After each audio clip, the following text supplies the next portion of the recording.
Okay, so good morning, good evening to everyone. Again, my greetings. My name is Tuan Bob, one of the senior instructors at Pigititir Shakali Katipunan. And I'd like to welcome each and everyone to another episode of our weekly Katipunan Zoom session brought to you by Piercing Point. And before we begin, I'd like to invite everyone to open their cameras and let's do the opening salutation, right? So I'd like to invite everyone to open their cameras. Let's do an opening salutation. Everyone can join. Ready? Loyalty, Loyalty. wisdom, Wisdom. Tuhon. Tuhon. Right. Thank you very much. And again, welcome to everyone. I'd like to greet all the instructors on board, the Tuhons, the Mandalas, the Agalons, the Mataas na Gurus, the Lakan Gurus, and of course the students. Welcome on board. We have a very exciting session for today. And of course, our guests, I'd like to welcome each and every one of you. But before we begin, let's have some opening remarks coming in from our head instructor, Tuhon Mick. Good morning, sir. Yes, good morning, and I hope the session will be exciting.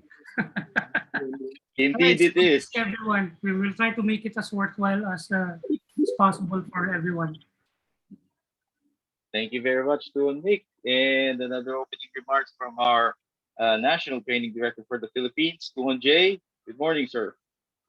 Good morning from Manila. I just want to greet everybody a safe and a wonderful time this weekend.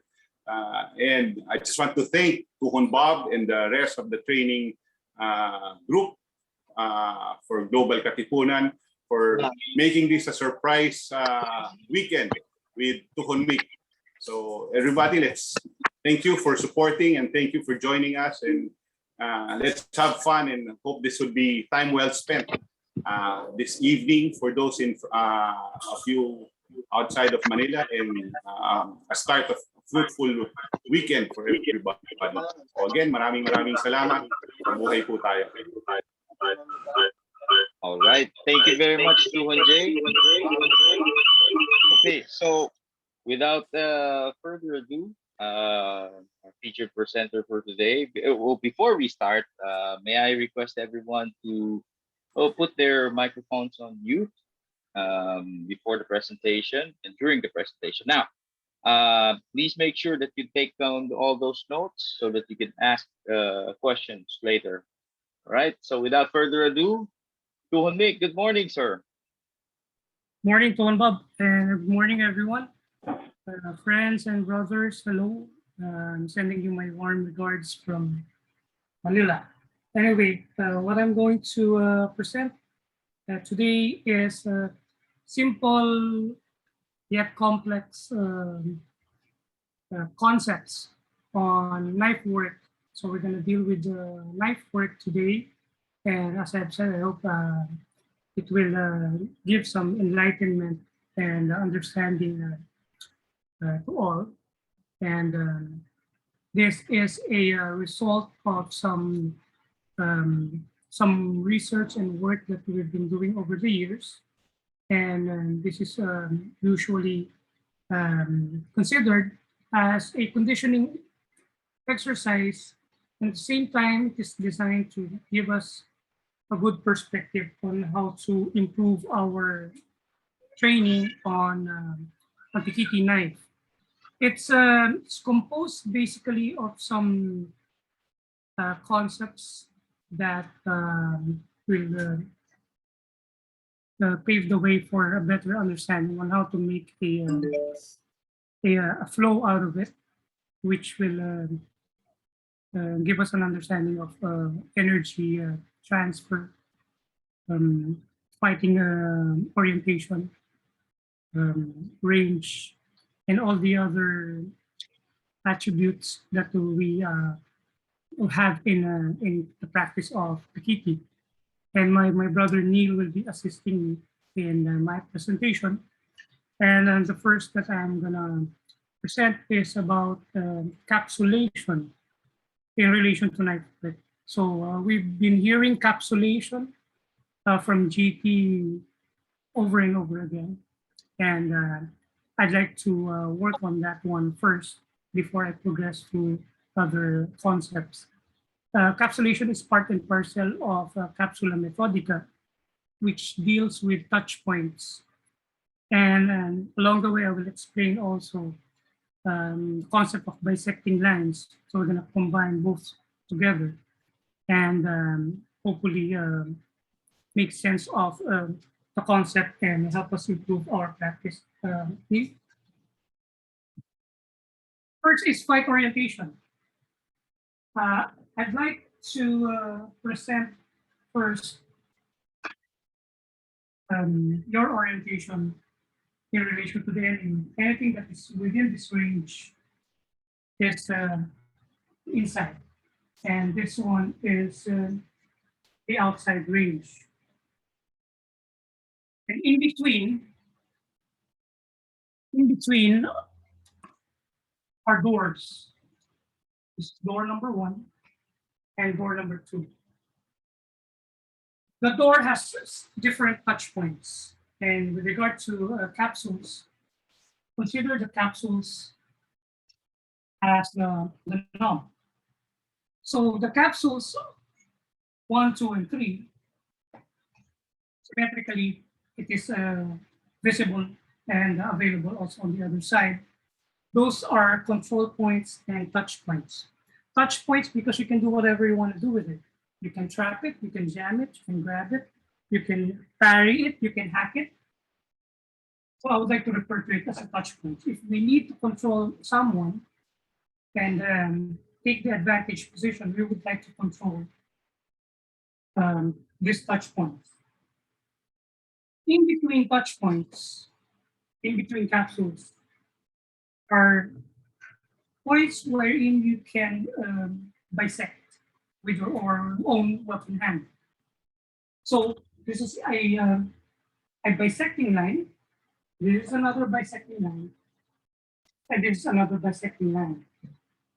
Again, symmetrically, it is also available on the other side. Now, starting from the inside, and with the pakal grip, you can hold on to the first touch point. You can grab it or you can just pop it as if you're going to pass it. Then, in between capsules are your slash points. So aside from being a control point by executing a bisecting line, it is also where you slash because that's where the muscle groups are. So we're going to execute slashes on this slash points, and we're going to execute control on the capsules. And our direction would be clockwise. So meaning, if I'm going to hold on to the first touch point, I'm going to slash on the first touching point. And I'm going to bisect it because I want to retain it, because I don't want my movement to be obstructed. So I'm going to hold on to the knob, I'm going to cut that muscle group inside and control it. I can redirect it. As I said a while ago, it's like a door. You can open the door on the way out. On the way out, you can hold on to the elbow and you're exposing another cut point over here.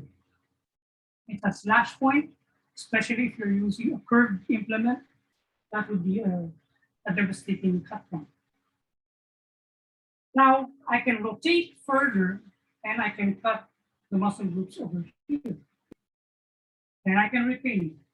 If I wish to go around, I can retain, but I'd like to touch on the next capsule, which is the stone.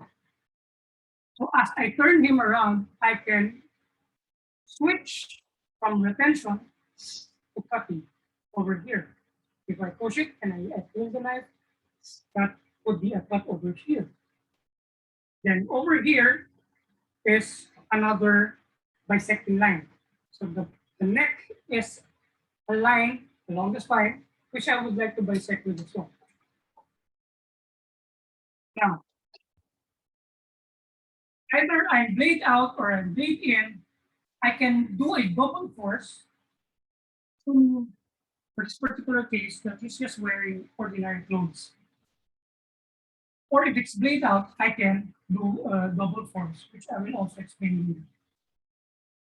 Now, as I've said, the rotation is clockwise, so I can, again, from a different vantage point, I can access the door, take control the first capsule, I can cut again this one.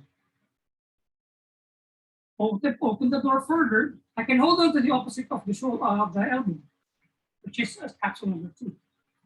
And I can cut again this cutting line.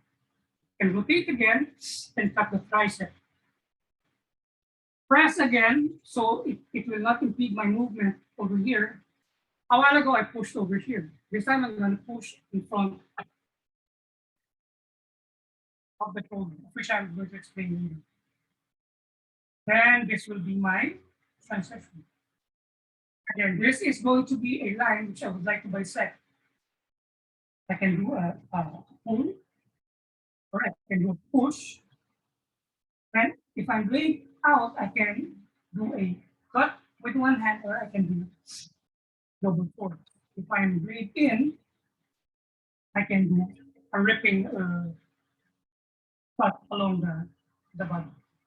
So if I'm going to execute the movement and rehearse it over and over again, things would be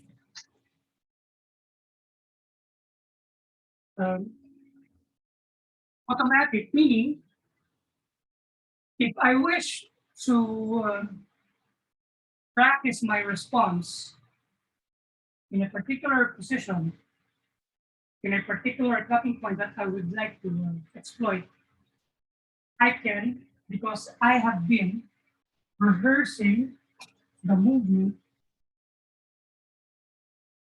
repeatedly. And cut here, and cut the tricep, and here. So why am I doing that? Because later on, as you engage this knife, this back-up weapon could be a punch, could be a grab, could be a pull, could be a slap, would be introduced. So I need to deal with this one. So, in the side position, your training partner will just go static. Then you're going to cut, open the door, cut the tummy, and cut this again. So meaning, I cut, I bisect. I open the door, I cut, and I bisect. Then as you move inside, you hold on to the capsule, you cut and you bisect. You maneuver to the rear for a purpose of a change of orientation. Then again, you hold on to the capsule, you cut again, you cut again. So after the cut here, that's the bisect, then you open. Then you cut at the tricep, cut here. Now, if I'm going to switch my grip to saksa, we're basically going to do the same. This is the cooking principle. But then you open up to expose the stomach, then you control. You cut twice. After cutting this, immediately you rotate so you can cut this one, then control. Then you cut. So meaning if I'm going to do it like that, with a double force, here. I'm going to maneuver again here. You can cut, control, cut here. And cut all the way down. Now, this is just a preparatory exercise. How do we make sense of that set of movements? If the attacker would come in towards me and aim for my tummy using an angle one thrust, assuming that I'm holding the knife laid out and cut, I would do a combination of 1 and 2. If I wish to do a combination of 1 and 3, I can do a combination of 1 and 3. If I wish to do a combination of 1 and 4, I can do a combination of 1 and 4, then I can control this one. And I, instead of doing 1, can I do a number 2? Obviously, we would like to address the weapon hand first, or we give him something that is more serious in terms of injury, which means I can carry, then I can cut the facial region or the neck region. So meaning, if it's gonna aim for that one, I can work on the eyes, I can work on the throat, I can control, then I can exit out cutting the tummy. Now, in the course that this hand is introduced, automatically I need to brace up for that impact. This is going to inch its way towards me. Then I can transfer on this one and I can cut number 1 on the opposite side. So meaning, if I cut number 1, if it delivers that one, I can cut number 1 over here. If I cut number 1 and number 2, he delivers that one, I can cut number 1, I can cut number 2. It comes back again, I can do 1 and number 4, he delivers that one, I can do cut number 1 and cut number 4. Then you can do a randomized approach with your cutting sequence. So meaning, if I want to do cut number 1 over here, then he introduced that one, I can go straight to cut number 4 over there. So because of this sequence, it enables me to understand that this will be introduced and I need to do something about it. If I'm holding the knife at saksak and he introduces that one, I can grab the capsule and cut here. I can cut here as well. I do a good thing here and I work on this one. I can cut on the tricep, which is your cutting point number 3. So if I work on cut number 1 and cut number 2, he introduced that one, I can proceed to cut number 2.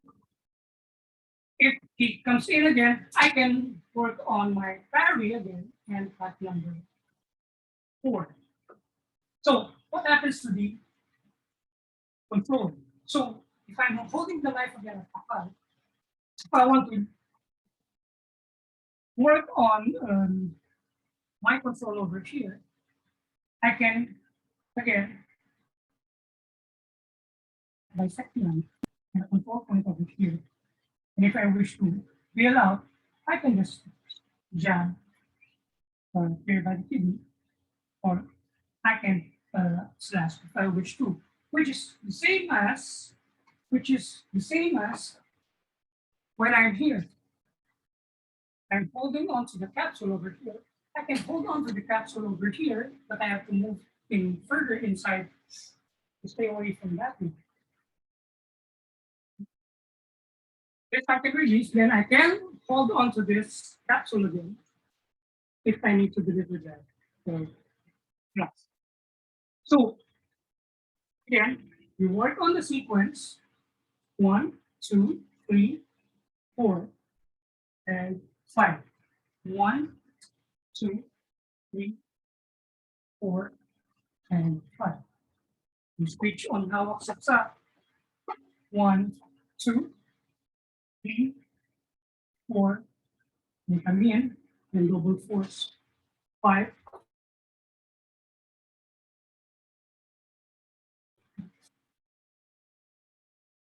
And of course on that one. So you reverse that over and over again until everything becomes automatic. Then you sequence. Do I focus first on saksak, then work on 1 and 1 on the other side? So meaning 1 over here, it introduces that one, I base up, I control, then I cut number 1. Then I open again. It delivers that one, I do 1 and 2. He introduces that punch. I do 1 and number 2. I do 1, 2, 3. He delivers that 1. I do 1, 2, and 3. He delivers that 1. I do 1, 2, 3, and 4. He delivers that 1. I do 1, 2, 3, and 4. Again, you can further work on the arrangement of the sequence if you want to vary your choices rather than going sequential. So meaning you can go 4 first, then you can do 1. You can do 3, then you could probably do 4. Then you change your grip. You work on your 1, you deliver that 1, you work on your 4. You do your 1 and 2, you do your 1 and 4. Make sense? You do your 1, parry, you can do your 1. So this group, you cut that 1. You deliver that again, you do your 1 and 2, you deliver that 1. So again, this is a shield, and you have to brace up for that 1 because that's not going to be light. That's going to be a forceful delivery because he's probably going to retract, and while doing so, he would like to distract you or aim at you using the empty hand. So therefore, he's introducing the third hand principle. Now, aside from the passing, probably you delivered that 1. You ended up grabbing. Can I hack? Of course, you can again employ the principle of bisecting line using your empty hand. Again, the door, you need to open the door so you can pull that 1. And then again, that would be introduced. So be careful with the way you open this door. And we're talking about if you are not careful on this one, you're going to stab yourself. So meaning, when he introduces that hand, when you rotate, the rotation should be in such a way that it is going to be the handle that's going to retain that arm and the tip directed towards there. So meaning that it's a thrust, and this is a thrust already that is prepared. So you can do cut, you can do a jab, just like our sabayan. He makes a punch. Make sure you don't orient the blade towards you, but rather deliver that 1. Obviously, you're not going to stay here because he's going to deliver that 1. So obviously, when he delivers that 1, you're going to move out over here away from this 1. Okay? So again, that could be a thrust, that could be a jab, any desired position. Now, if I'm going to do my bisecting line over here, and I'm going to cut the insides this as opposite to my bunking, which is I brought myself outside, I'm fighting within the inside, thus bringing me to a more serious situation over here because I am way too close to this 1. And at this range, normally action is faster than reaction. So I'd like to put the factor of anticipation when he punches. I'd like to compensate by preparing for a step to the rear because I'm totally exposed to this 1, and at this range be faster than reaction. So I always in the course of my practice, I make it a point that I anticipate that 1 so I can range out and bring myself in a motion of which his intended target is traveling along with this weapon. So that is what I would refer to as an act of compensation because I am braced up for keeping myself outside and intercepting it this way. But if I'm way inside, I'd like to work on this one. Now I can again access all my cutting points in this particular position. So important things that we need to remember. One is the risk of staying inside. Two, the value of understanding that the safety of yourself when you're on the outside. The value of anticipation, bracing up for the introduction of a third hand. And the value of compensation, and at the same time, the position, I can still employ the cutting motions, which I rehearsed over and over again during my preparatory exercise. So everything now becomes automatic. If he doesn't introduce a third hand, then it's okay. But if he introduces the third hand, then I can work my way because I already rehearsed that over and over again. But you see, all these things don't actually happen according to plan, but that's the reason why we try to train repeatedly so that everything would be automatic and instinctive. Muscle memory, if I may say, that certain reactions would come in automatically when a threat is introduced. And in that particular juncture, I managed to address the primary threat by evading and tapping. I did my counter, but then again, he introduced another threat, which I have already anticipated because in the course of my practice, I've been drilling that still introduced that one. So I came up with a response when this was introduced. So that is basically what I would like to share on the first part of my presentation. Understanding encapsulation, understanding the principle of bisecting lines for purpose of retention and redirection, and of course, the anticipation of a follow-up from his other hand, which is the third hand that was introduced into play. So again, we work on this one using saksak grip and pakal grip. And again, ideally, this is blade out. So you can also work on the blade in condition, should you wish to include that one in your practice. Okay, do we have any questions on that part before I move on to the next? Any questions, brothers? Actually, I just want to relay that we've reached the limit of 100 participants on Zoom. So probably next time,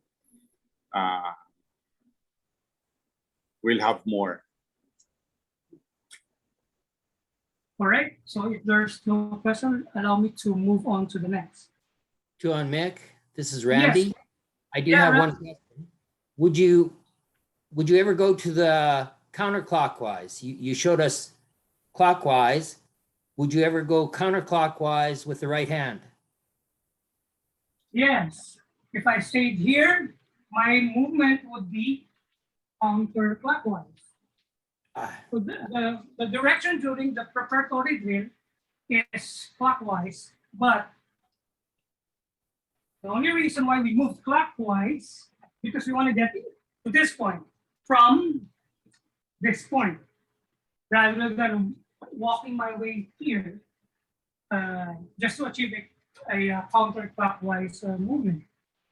the counterclockwise movement would come in when the third hand is introduced to the play. That's when I move. I can again grab here. If I want to slash or I want to thrust or I want to combine both. I can work on the second capsule, work my way counterclockwise to the rear, perhaps deliver a thrust to the kidney, then go to an advantage position, holding on to facial region. So meaning, Randy, I can work my way here if I wish to, but during the exercise, because we're still familiarizing, and I'm trying to introduce the concept of capsulation, bisecting lines, and the Panastas movements using Pakayo and Saksak, I work my way over here because I'm in this position already. But then again, once you try to digest the movements, you work on slash number 4. He delivers that one. That's when you move counter clockwise in that particular transfer. So it gives us the idea that certain movements, depending on position, can be attained and again, bring yourself to an advantage position. Whether you're holding a knife or nothing, the slash would be your empty hand. That could be a jab, that could be a jab. If I want to move here, that could be my slash. This could be my cut. This could be my cut. That could be my movement. So meaning, if I am inside, I can compensate. I can work movements, translating the movement from knife to empty hands. So Randy, I hope the direction, the question about the direction is answered with that one. Yes, that clarified everything. Thank you very much. TM, Yes. John Vic? TM, I think probably Tonic for Randy's question, Tonic, would it be possible if the opponent is left-handed? Then you might Yes. probably go counterclockwise. Right, left-handed. Again, that is your bisecting line. So meaning, I can cut here, I can move here, then I can open. If it introduces that one, I can still transition. So because we always put into consideration that we end up fighting against someone who is left-handed. So the movement basically is the same. If you're in the inside, that could be your bisecting line, and that could be your slash. Okay, now that is a control point. If you want to hold it this way, because that's a preparatory movement before you transition to this position, you can hold on to that temporarily, or you can simply just bisect the knife hand. Obviously, he's going to pull that one out, so you have to factor in that one. So you can probably try to work on combinations. I know it's easier said than done, but these are the things that we try to do. Anticipate, factor in some possibilities, and how to respond to them. So again, someone who's left-handed is one of the conditions. Maybe someone who's left-handed is one of the conditions that we would like to rehearse on. John Vic? Yes, Sonja. Yes. So I have a question. So everything that you've been presenting tonight, this is categorized as capsula methodica? Yes, Sohan. It's it's a concept that will enable us to understand capsula methodica using the knife. Because what we're working on in conjunction with the attributes of knife movements are the involvement of your empty hand, capturing, controlling, redirecting the threat by holding onto the capsules. And at the same time, the principle of bisecting lines for us to better understand that you can use the bisecting line in retaining, redirecting, trapping, or controlling by hooking the points in between the capsules. So this is capsule and a capsule and a capsule and a capsule. So those are specific bisecting lines that would allow our students to understand. Also, that's the principle of bisecting lines using forearm in a knife-to-knife engagement. Oh, so this is the utilization of the principle of capsula methodica, the method involving capsulation of the joints in relation to a knife work. But then again, these movements can also has a translation using empty hands and a long weapon. So then I have two follow-up questions, if you don't mind then. Yes, So then by nature, everything you're doing then can also be considered capsula methodica when you go to single stick, double stick, and Espadadaga, correct? exactly. But you Is see, that the order? What's the order you learned it in? Did you start off learning this in knife first, or did you learn this in stick first? everything is introduced to us in a variety of ways. If GT was in the mood of explaining capsula methodica when he's doing a long stick, would work on that one, and then we would translate it using other weapon categories like empty hands and knife. Okay. The only part that makes it a little difficult for us to digest is when you start working on Espadadaga, because capsulation, which is basically you would like to establish control over the capsules, of which it's a little bit difficult to perform when you were wielding another weapon on the other hand. So suffice it to say, in my perspective, capsula methodica is best expressed with an empty hand accompanying a weapon hand, or both are empty hands. So you can establish a better capsulation because you have a full surface contact rather than doing Espadadaga. You'd rely mostly on bisecting lines. So if he delivered that one in number 2, I would work on bisecting lines rather than capsulation. But if I'm holding a knife on one hand and the other one is empty, I could definitely, surely, 100% employ capsulation methods using my empty hand. All right, not to hog you completely to myself. However, what would you consider for someone learning the prerequisites? What kind of things should they know before learning this, do you think? Well, of course, you have to understand range. You cannot execute this one on a long range condition. So we need to bring the student to an understanding that these portions of your hand, of your arm, your leg, can come into play only within medium close range. To be able to work on capsulation, you can only work on that one within medium to close range, which is entirely difficult when you're in long range. It would be foolish, especially if you're wielding a long weapon, to capture that one, unless you range in to medium and close range.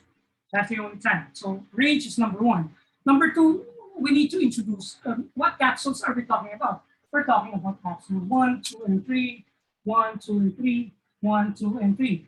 Because it's difficult to present a principle and back it up with techniques without them really understanding where they are and what to look for. And again, we need to introduce what we mean when we say bisecting line.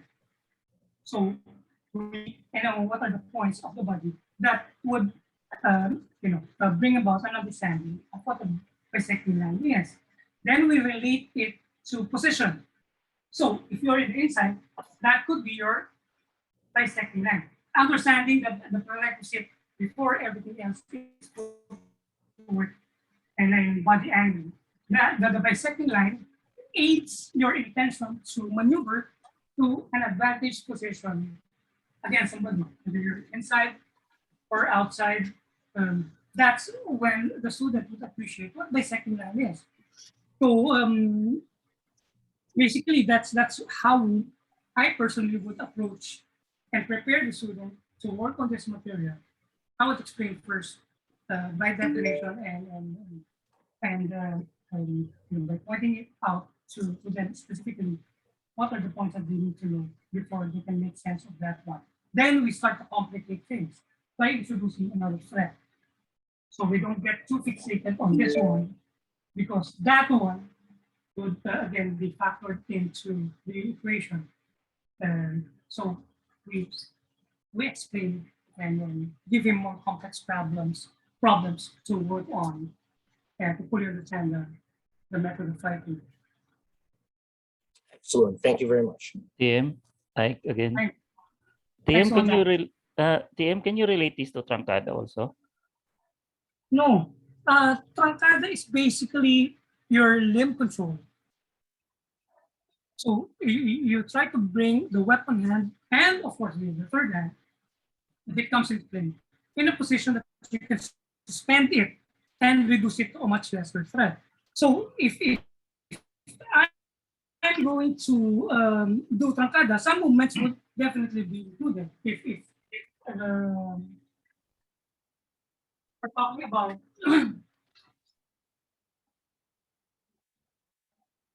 we're talking about long weapon, you would see that the bisecting line, there are two bisecting lines. If it's in drift range, that's what Vito would fondly refer to as X factor, which is basically your broken strikes. If you would like to work on trancadas, that can transition into a trancada by factoring in the bisecting line using your arm on that particular movement, which is basically your breakout. So that could be a trap, that could be a strike and a trap, or that could be a continuous movement. Then that could be a continuity of motion that you can include in your drill, which are part of. So the answer to your question, yes, everything is related. In what we do in Petit Research, everything is related. You just have to need to understand that one thing leads to another and brings about a different application and methodology. And that's what keeps us as teachers also in a forward motion, because we try to factor in everything that we know and learn in the course of our study of literature, and try to bring the student to a much better understanding of the art by putting all these things together. But of course, you need to introduce this one first before you make it complex. As I've said, what I'm going to present to you tonight, is simple but yet complex, complex but yet simple, because that's what Petit Literature is all about. Now, how can you make it as simple as possible? It depends on the teacher. If you would like to make it simple in presentation, I'd like to make it simple in presentation. But the fight is complex, and there's a lot of factors, and all these things: distance, weapon, physical condition, build, and speed, and all the other attributes. It complicates everything in what we do. So we try to keep it as simple as possible, but we cannot go on with the complex ones to make us understand the simpler ones better. So Any more DM? questions? Yes, DM. I Yes. think we have a question from Agalon Kenny earlier, and I'd just like to read that question. Can TM please give a few more explanations of act of compensation? Okay, this is you, and this is me. In order for your weapon or your weapon hand to reach me, you've breached the distance. So suffice it to say, your knife comes in, and we do pocket. The knife comes in, we were taught to do forward, and address a specific threat and try to work on that threat using all these footwork ranges, 45 being close, 90 being medium range, and 180 being long range. If you're crossing the street and pops out and it's about to ram you, your tendency is not to bring yourself moving forward diagonally. Your tendency is to back off. So this guy, if he's going to stab me, again, at this range, or even at that range, it would breach that distance so fast that my reaction would be, again, according to our training, would either be 45, which is going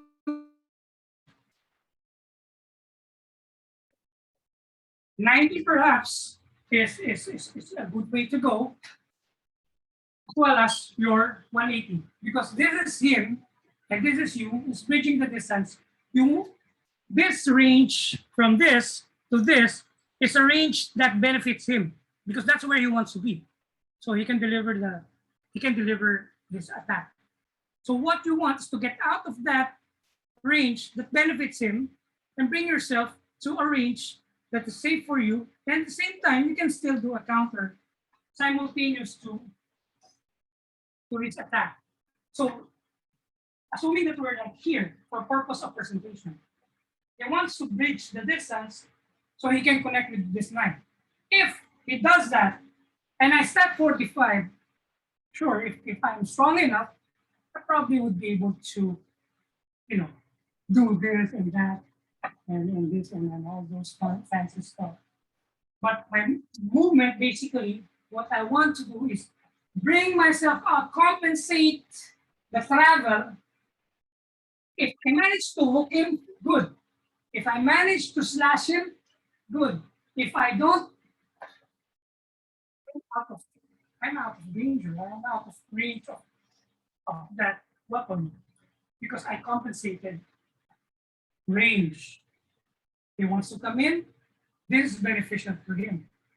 This is my reaction. If I want to do a counter, I can work on that counter, but I want to play it safe. I'm going to step back, then check on reaction and check on hand position. That's when I come in.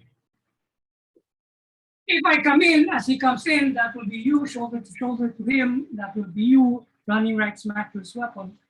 So I can parry that one and I can deliver my counter as a compensated range. So the footwork involved in compensating range is, of course, your 90 and your 180. So you are within fighting range. This, you're in a range that benefits him, so you don't want to be there. You want to be out, then come in when you have the opportunity because you were able to retaliate by compensating. So I hope I managed to make sense of that concept because that's a concept that I usually present, especially in defensive tactics situation, that some attributes are not equal, his and mine, and much more if it's in an advantageous range. I need to react, and my reaction will be to get out of that zone, then work on my counter when I'm out, then come in if there's an opportunity. So did I make sense in that particular part? I Yes. Thank, Yes, I yeah, believe thank you so. very Tuhan. much, Tuhan. Ah, there's two. There's Agalan Kenny.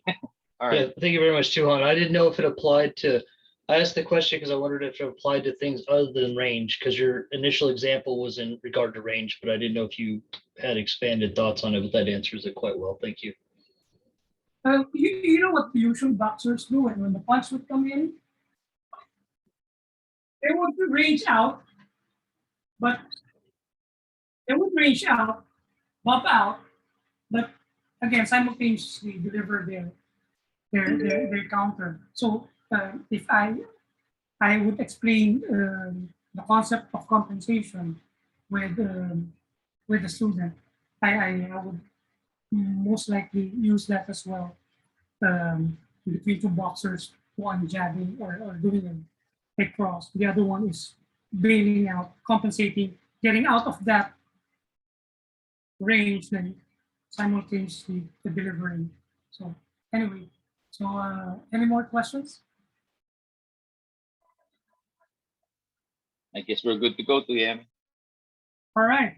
Now, I'd like to present some of the drills that we normally do. This one is Sabayan.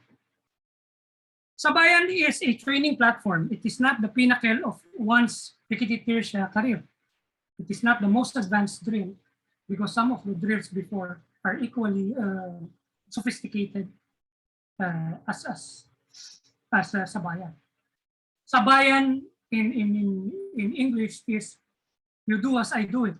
You know, if you give me one, I'll do one along with you. You know, we do it together all at one time. So it could be a thrust. It could also be a slash. So meaning before JT, I don't know if my memory serves me right, but I do remember him saying the word sabayang saksa. So meaning you trust me, I trust you. So until in the course of time, the word sabayan stopped. But sabayan, as presented to us way back, is sabayang saksa. So meaning you trust me, I trust you. I trust you, you trust me. Yeah. So you trust me with number 3. I trust you with number 3. And then after the 3, you trust me with number 3. I trust you with number 1. But does it relate to slash? Can sabayan also be a sabayang tastas or slash? We have in our drill that the slash will be introduced. If we wish to start sabayan using that one, we can start sabayan using the slash. So that brings a different perspective on what sabayan is. But when you look at the first count of sabayan, we would go for asongkete. But in reality, that is a linear thrust. That is a puntadas. Because this enables us to have a continuity of motion. That's why we arc it like this. But in reality, that is a thrust. And what happens after the thrust is up to you. Okay? But because some students would say, why are we doing like that? Well, because you know, if you want to thrust him by the neck, a hooking thrust is much difficult to counter versus linear thrust. Well, the fastest way between 2 points is a straight line. So I would beg to disagree. But for us to have continuity of motion, we would go for an arcing asongkete motion using sabayan. But then again, can I alter the movement instead of doing a hooking thrust? I'd rather do a panastas. Of course you can. Now you have the option whether you want to do a panastas backhand or a number 2 thrust. So meaning This is again a different interpretation of sabayan. That could be a slash, and that could be a thrust, of which is going to remove. Then going to come in there. Can I change this one to a thrust? Of course. That's the beauty of it being considered as a training platform, because you can interchange the application from one specific country to another. Can I use my pakal against a saksak? Yes. So, meaning, this would be my upward slash instead of my upward thrust, of which is going to respond to, again, using bisecting line, then doing his usual sabayan.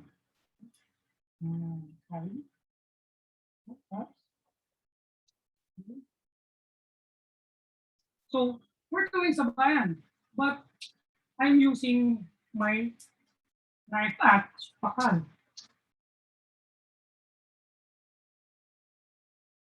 Okay. So there are three ways we present sabayan. Sabayan being a practice of all the three thrusts and the two slashes. So, which means this is the first sequence. My thrust number one. Is thrust number one. If I wish to insert my thrust number three, that's my thrust number three. He can give me a thrust number three, but I can also combine. If I do thrust number, I follow up with thrust number three, he would jam here. Then he deliver the thrust, which I'm going to parry, then he go back to cycle. He do one, he push me, he do three, I'm gonna do this, then slash again to go back to cycle. Can we now include number two? Because a while ago, I said it's a platform that will enable the student to understand how to insert number one, number two, and number three thrust. So this is my number one. If I wish to introduce number three, he would jam this one, deliver his counter, and this is my number three. And number two, which he will counter with number two. Then he would come again. So now number two is introduced in the drill. If he's going to deliver this number three, my number three is going to jam and deliver simultaneously because it's a sabayan. It's not 1, 2. It's 1.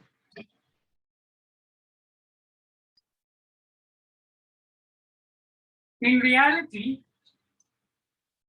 that's going to be a quick entry with the thrust, either number one, number two, or number three. So meaning that could be my number two, which you will counter either by using number two as well,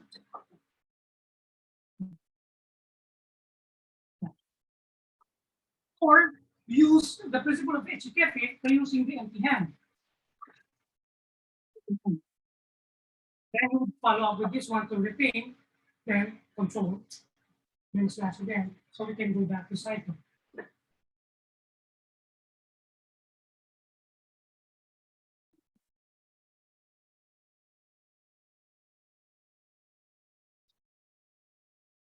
Introduce this number two, that carry. Then my number two, I will counter with my number two, or if number two, I would counter with my empty hand. Then I'm going to introduce again, so I can go back to cycle. So if we are going to do the sabayan using different grips, that could be my number one thrust, but it's an upward slash. Then my number two now becomes a pakal number 2. Okay, then there we go.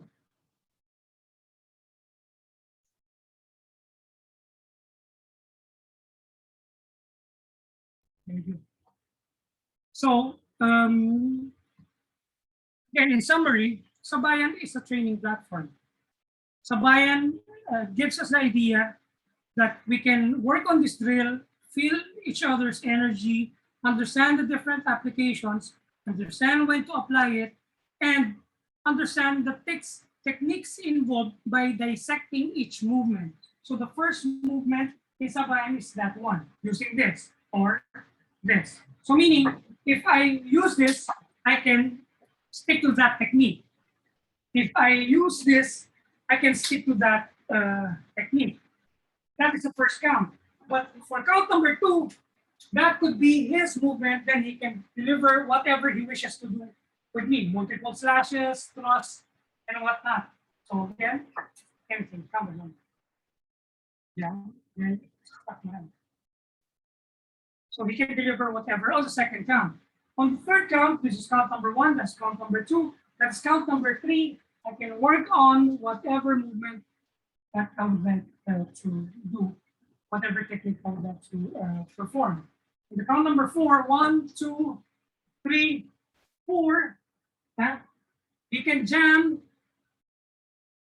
you can release that one either by rotating or by transferring to the other side, doing other techniques that he can perform on the 4th count. So it means that we use a platform to explain specific movements that correspond to a specific number in the drill per se. So that's again how we would like to present Sabayan to the student. Sabayan meaning you do it as I do it with you. So it's a one-to-one movement. It's a simultaneous movement coming from you and from me. We do it all together simultaneous. So do we have any questions? Any questions, others? Can we do it using long weapons? Of course. These movements again are executed also in different weapon categories: paddle daga, doble baston, doble daga, solo daga, and anti-lance. Okay, now we're doing that from an inside perspective. But can I do Sabayan also from the outside? So, meaning if you trust me on this one, I would do a Sabayan movement using a thrust as I flank to the side if I'm using 2 lines. So I can thrust here on the high line, thrust in the facial region or the neck region. I can thrust here on the middle line, inserting my knife into the armpit, or I can do my thrust to the side of the body. Then I can move my way inside, so I can deliver that one. Now, again, for the purpose of drill, he's holding 2 knives.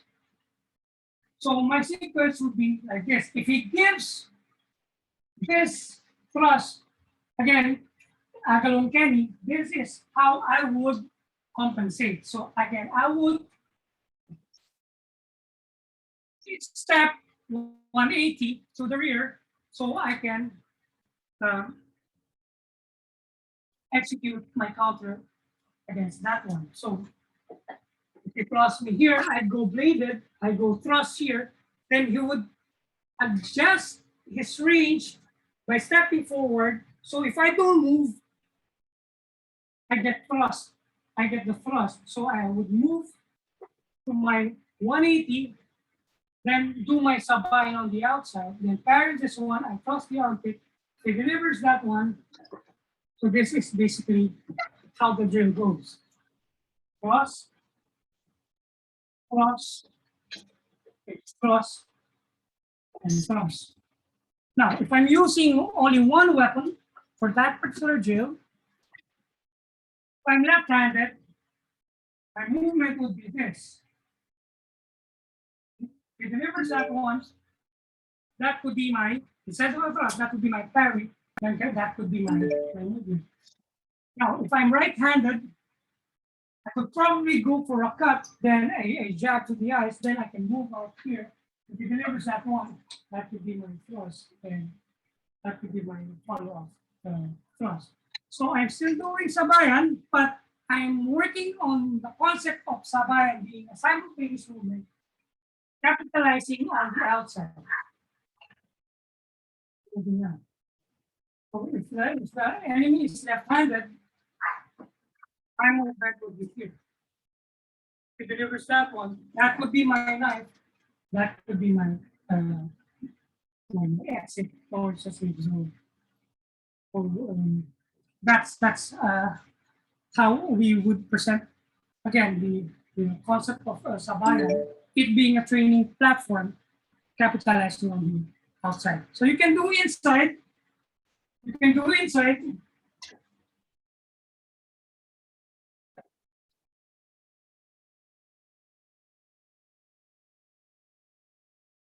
You can do outside. You can do outside.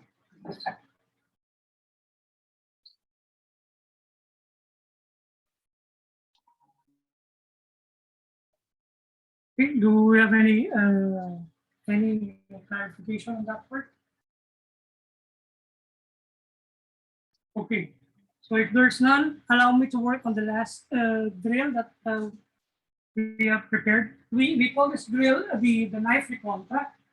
So obviously, there are three phases in this drill. One is the initial attack,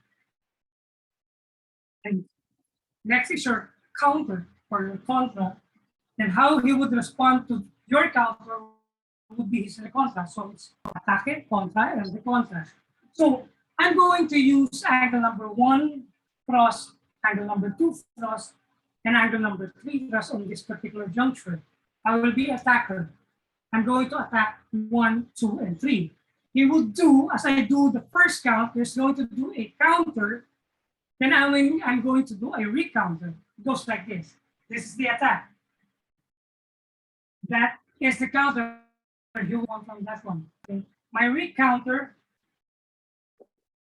is this.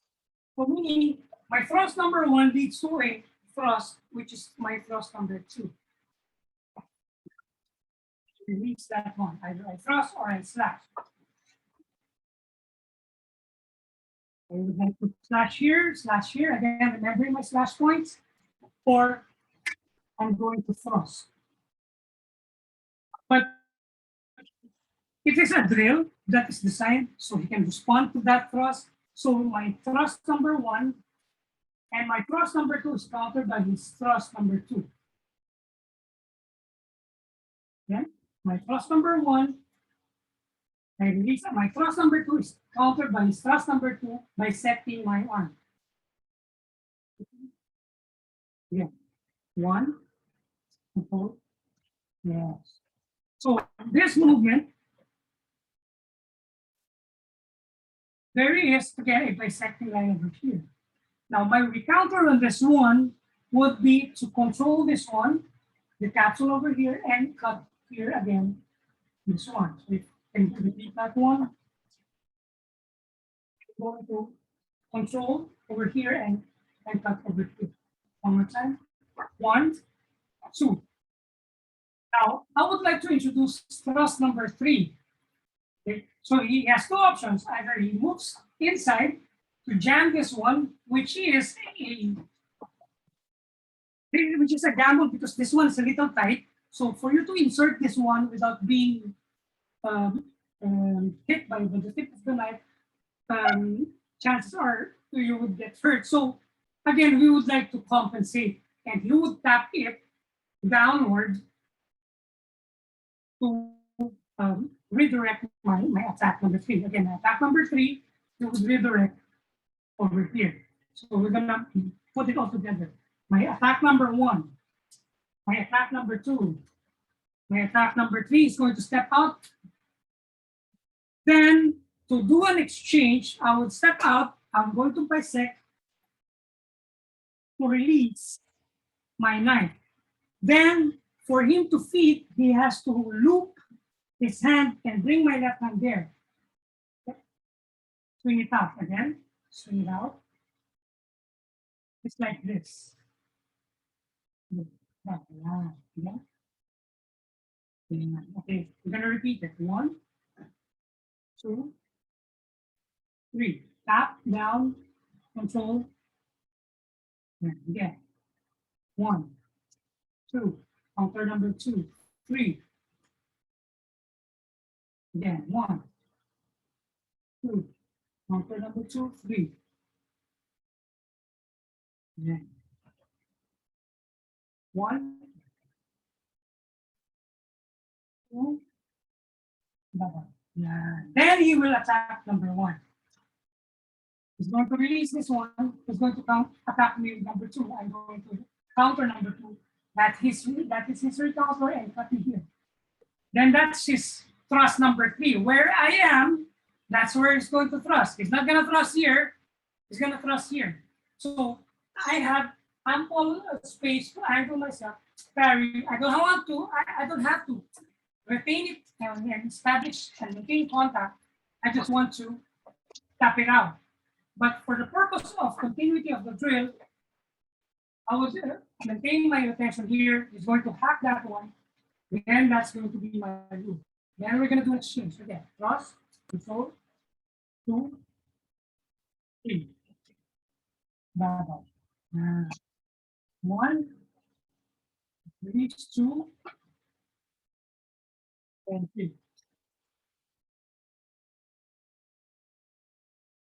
1, cross, 2, 3. Cross 1, cross 2, and cross number 3.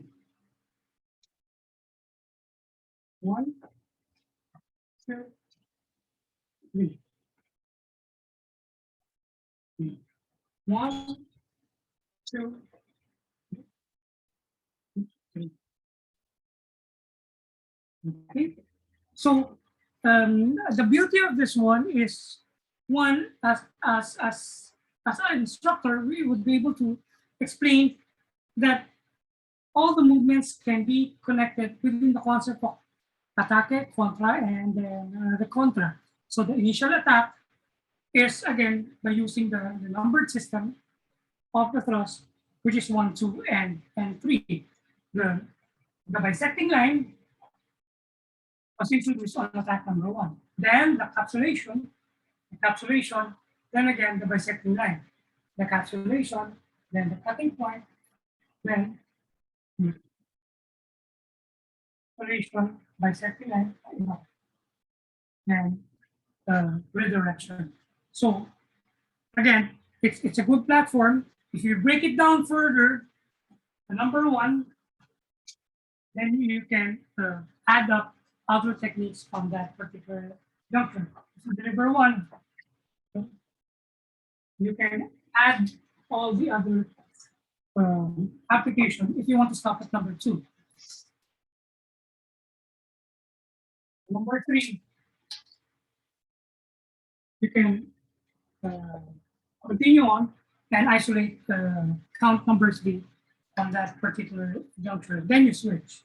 So again, it's another good way to let the student understand, again, in relation to the second part, which is the sabayan, you would be able to explain the functions of the thrusts, the functions of the slashes, and again, in relation to the first part that I discussed, you can sum it all up and explain, again, connect it to the concepts of capsulation, bisecting lines, and understanding the slash points as you do your techniques. So I think we have nothing more in mind to present to you. So I would appreciate if there are any clarifications or questions that you have in mind. And again, thanks to my brother Neil for allowing me to explain by using him as the training partner. All right. Thank you very much, Stu and Mickey. Do we have any questions, any clarifications at all? Please feel free to unmute your microphones and you may start asking.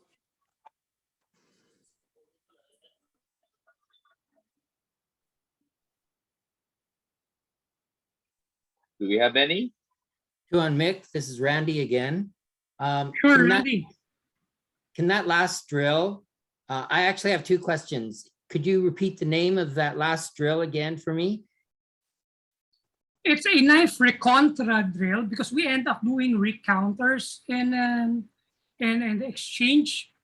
So the concept of it being a recontra, we would like to explain first that before you get there, an atake or an attack should come in, followed with a counter or a contra.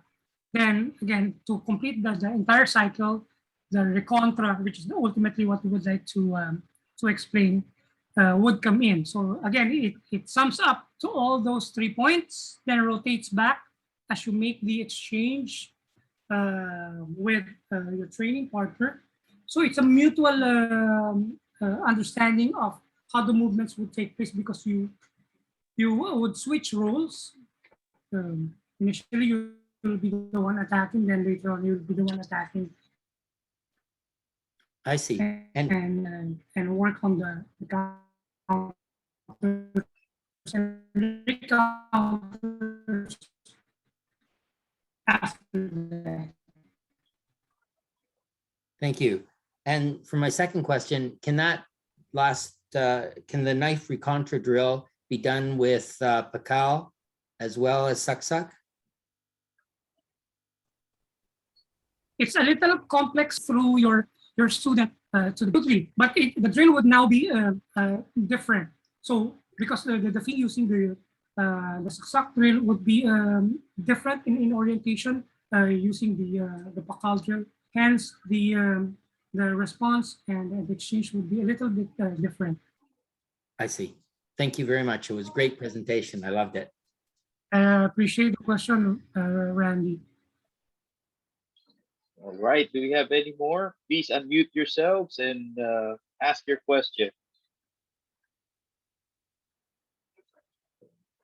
I think they're still shocked, Ian, because it's simple and yet complicated.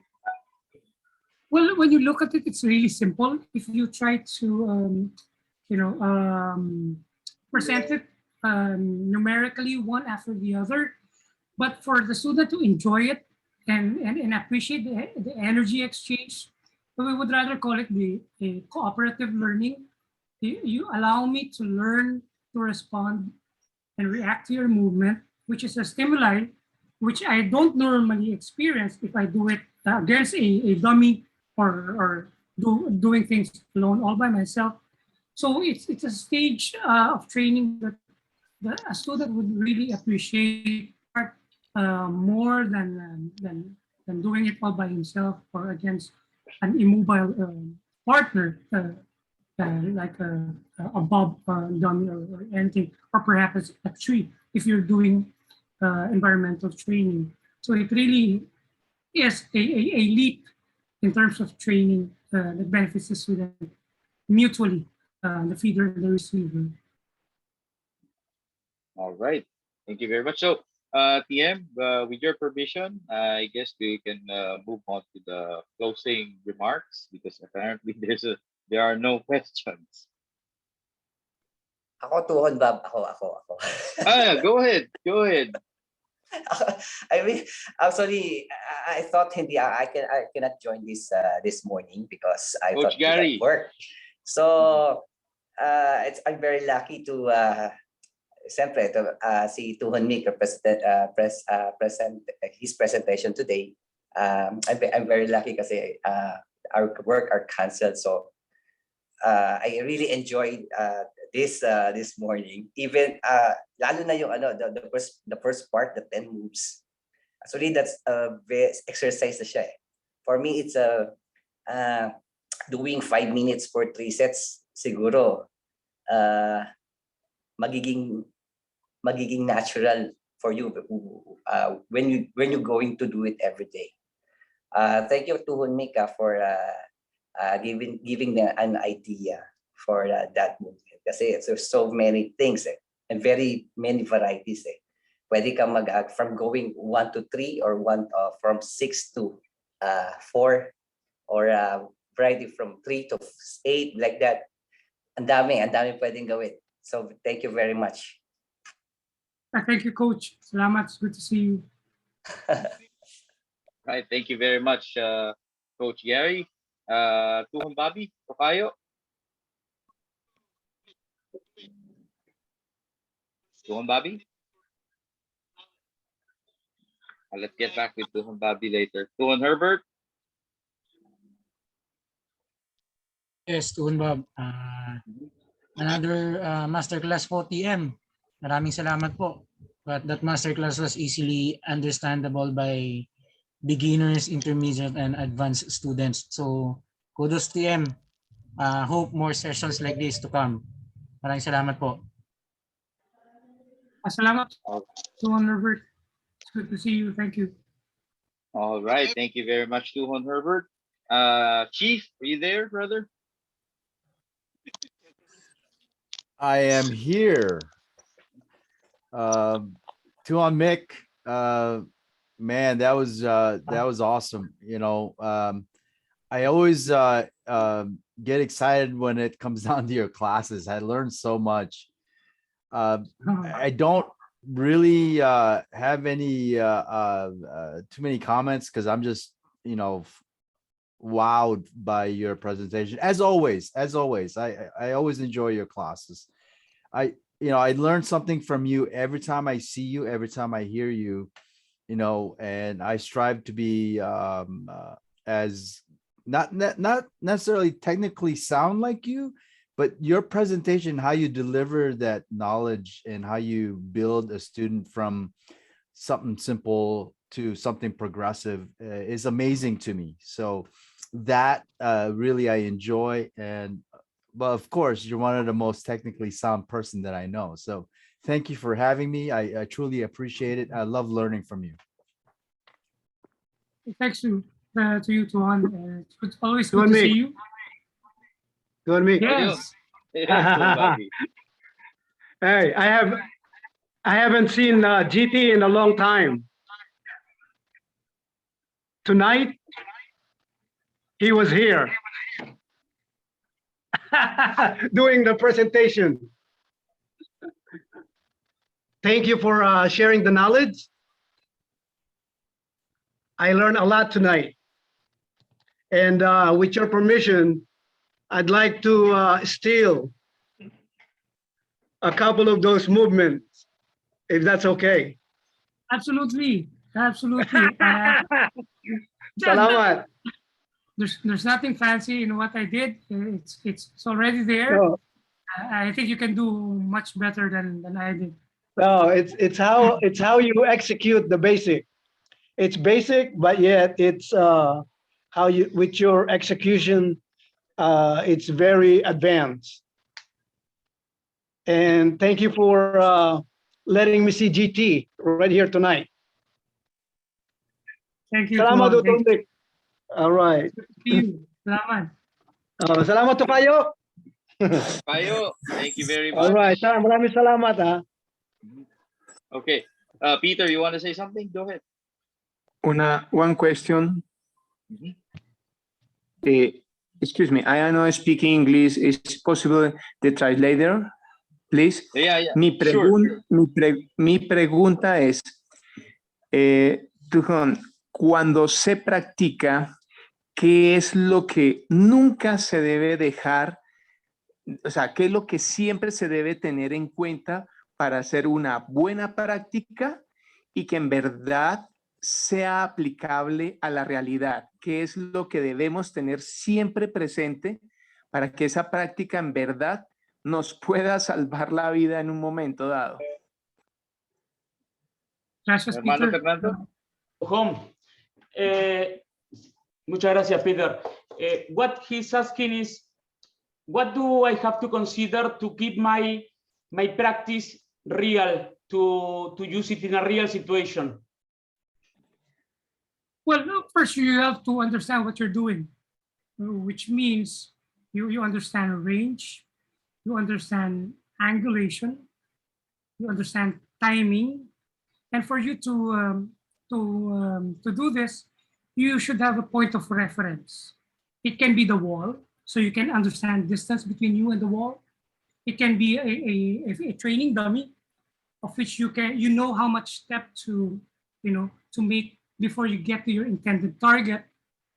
And angulation, the risks of being inside and the advantages of executing your techniques when you're on the outside, away from the other person's empty hand. And you have to understand also, in the fullest possible way, the attributes of the weapon that you're holding. Are you holding an edge weapon? What are the advantages that you can benefit from using the edge weapon versus an impact weapon that we also use in practice? So these things are the prerequisites for you to understand. Now, if you have a training partner, he can give you the stimuli to respond to. Then you can improve you can have a better judgment of distance because he's bridging the range. You have a better understanding of angles because you see the attack coming towards you, and you know which side you should angle your body into. These are the prerequisites that you can work on, Peter, so you can improve. Then you can factor in the aggression later on, the energy, the amount of energy between you and the training partner. You can vary the conditions. So be creative and try to accommodate all possible conditions and options that you can do together. So I hope I made sense on that one. Mano Fernando. Peter, ¿te traduzco o entendiste hasta ahí? Por favor, tradúceme porque pues... Más que nada, voy a hacer como un resumen, así después cualquier cosa. Lo que habló es que tenés que tener en cuenta varios conceptos. Más que nada el tema de las distancias, el tema del rango. Primeramente eso, ver si vos estás entrenando, dónde está tu oponente, si tenés una pared atrás, cómo es el espacio para poder moverte. Y después, claro, si tenés un compañero de entrenamiento, podés ir haciendo que tu compañero de entrenamiento te empiece tirando los ataques y vos vayas respondiendo a eso. Le podés poner un poco más de agresividad a los ataques, pero vos tenés que tener siempre en cuenta esas cosas y siempre tenés que tener en cuenta con lo que lo están entrenando también. Si vos tenés un arma de filo, un arma de impacto, y más que nada eso, tener en consideración todo eso. Más que nada el tema de los rangos y de cómo te moves en ese rango, para no forzar las distancias. Gracias, te agradezco inmensamente. Thank you for the questions, Peter. Thank you. All right, thank you very much, Peter. Hermano Fernando, since I have you here, please, some closing remarks then. Yes, Gracias. Thanks to Juan, great class. I enjoy it. I always enjoy your classes. So it was a great night today. So thank you. Thank you. Maraming salamat po. All right. Thank you. Thank you very much, Hermano Fernando. Mandala June, are you there? Mandala June. All I can say is I love you, Tuhon Mickey, and I love you, your partner. And no words can explain. As always, I'm your student forever. Thank you. Thanks. Thank you. Thanks. Good to see you. All right. Thank you very much, Mandala June. Mandala Kaka from Canada. Are you still there, brother?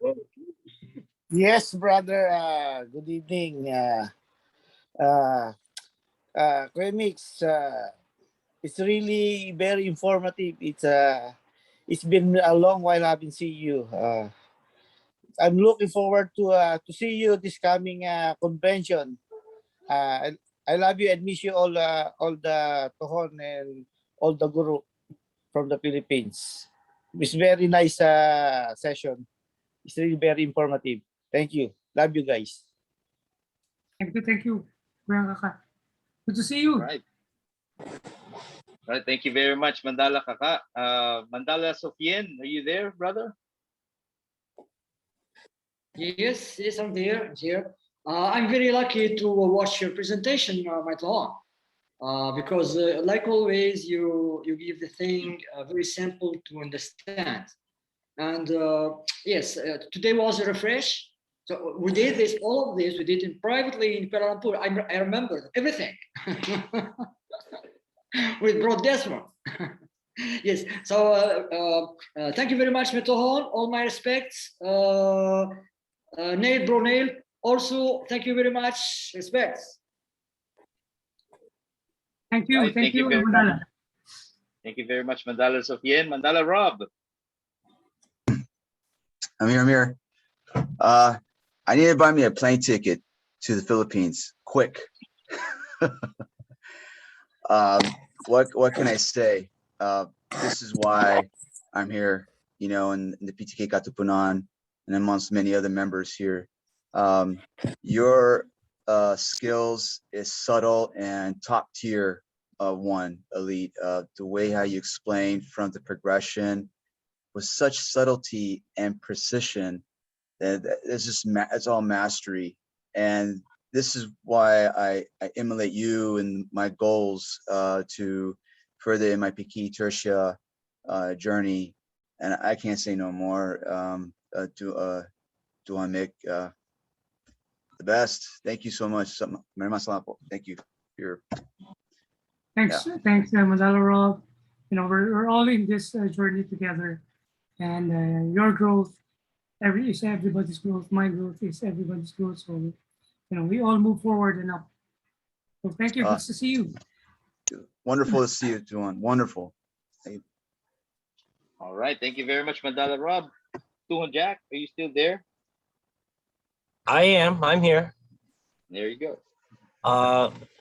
So, you know, as terrible as the pandemic is without that, I don't think we would be having this right now. And so the ability to kind of reach across Zoom and see how these things work. And, you know, some of my ambassadorial work is to see how people have learned the system, you know, what things they put emphasis on, how they deliver stuff, and to see the evidence of GT's kind of teaching style evolve over the years. And sometimes different groups will, you know, say their stuff is exclusive and they hide it in secrecy. And this kind of openness gives us a chance to kind of compare and contrast and see where the consistencies are and where they're not. And I have to say, and I was mentioning this to Rob Pagan on the messenger thing. That was probably the best presentation I've seen outside of PTI, to be honest. And so what I got to see is how the information is very, very similar, as it should be, because it's the same art. It's just organized differently. And so I got to see how the things existed in the PTI curriculum in different parts, and seeing how you have those different parts and put them together and reassemble them in a different way based on the way you learned. That was a really cool thing to witness. So I hope to see that. It makes the world a smaller place and a nicer place. Absolutely true, Tuhon Jack, and we do appreciate really your presence. And we also look forward to having you share some insights in what you normally do in PTI as far as PTK is concerned, and I hope we can set that one up pretty soon. Oh, well, I better start losing weight now, but thank you. Thank you, Tuhon. Thank you. Good to see you, sir. Thank you. All right. Thank you very much, Tuhon Jack. Brother John Bain, you still there, brother? He had to go to a black belt class. Oh, okay. Anyway, Brother Paul Webb, are you there? Yes, Tuhon, Bob. Let me think for a second. So Tuhon Mick, in my brain is like, after all these years in Cali, I feel like I've seen things now through a fresh set of eyes and have seen things for the first time. Your delivery, your timing, you know, the range out for compensation. I mean, it was just exquisite. And thank you so much for allowing me to participate and to be part of this. Just absolutely amazing training. Thank you. Thank you, Brother Paul. And it's always good to see you regularly in our Saturday sessions. And thank you for the kind words. And stay safe. Thank you. All right, thank you very much, Brother Paul Webb. Duan J. Hello. Anyway, I just want to thank everybody who came in to support the sessions for Katipunan. My apologies to those who have tried to log in but wasn't able to. I think we broke our limit for 100 participants. Yeah, that certifies Tuhon Mick as a rock star in our sessions.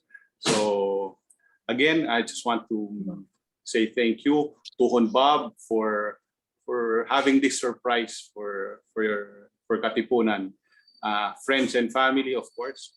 And at the same time, Tuhon Mick, thank you for indulging us in sharing. This has always been something that we've always been talking about, that as Tuhon Jack said, the world's getting smaller, and at the same time, there really is no secret. But the secret is in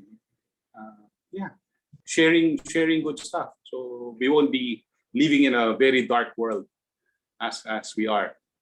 So again, it's time well spent on my end, and I hope it has been to everyone who has participated.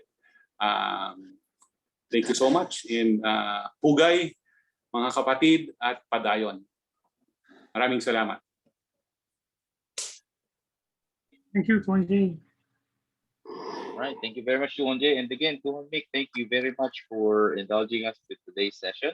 And thank you very much, Lakan Neil, for assisting Tuhon Mick. All right, so I guess that's the time that we have for today. Thank you very much, everyone. And Tuhon Mick, sir, would you mind leading the closing salutation, please? Again, thank you so much to everybody who was here. And we'll see you again next Saturday. Salamat. Wisdom. On. Tuan. Thank you, everybody. Stay safe. Thank you, Tuan Bob. Thank you. Thanks, Thank you everyone. very much, Tuan Mick. Congratulations. Open mic. Thank you, Tuhon Mick. Awesome class, awesome delivery, Tuhon Mick. See you. God bless everyone. Thank you, Tuhon Mick. Thank you. Thank you. Gracias, Tuhon. Awesome class, like always, Tuhon. Nice, love you. Brother Neil. Salamat. Good job, Lakan Neil. Brunil, salamat. Guru Neil, thank you very much. Good to see you. Ingat. Ingat. Have a great weekend. Stay safe, everybody. Happy weekend. Thank you. A great start for an awesome weekend now. Maraming salamat. Maraming salamat. Hello. Thank you very much. Gracias. Desde Bolivia, un saludo, un abrazo. Gracias, Tuhon Mick. Gracias, Cesar. Muchas gracias, hermano. Awesome class, like always. Looking forward to see you soon. See you soon. Thank you. Thank you. Gracias desde México. Hello Thank to you from everyone in Mexico. Thank you, hermano. Hermano. Nice to see you. Buenas noches. Thank you. Muchas gracias.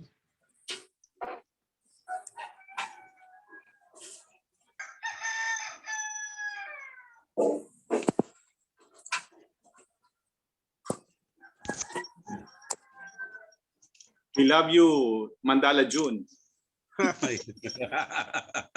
There's two of you. Oh, brother. We're lucky we have two of you. Yeah. Tuhon mix sessions overwhelmed the Zoom meeting. All's good. Happy weekend, everybody.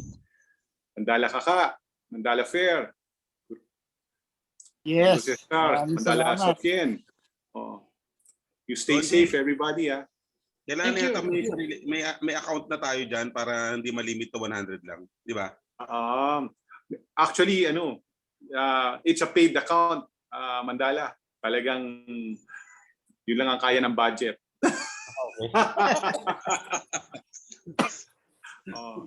And we're sharing this exclusively for Katipunan initially, but we've opened it to friends and family to share.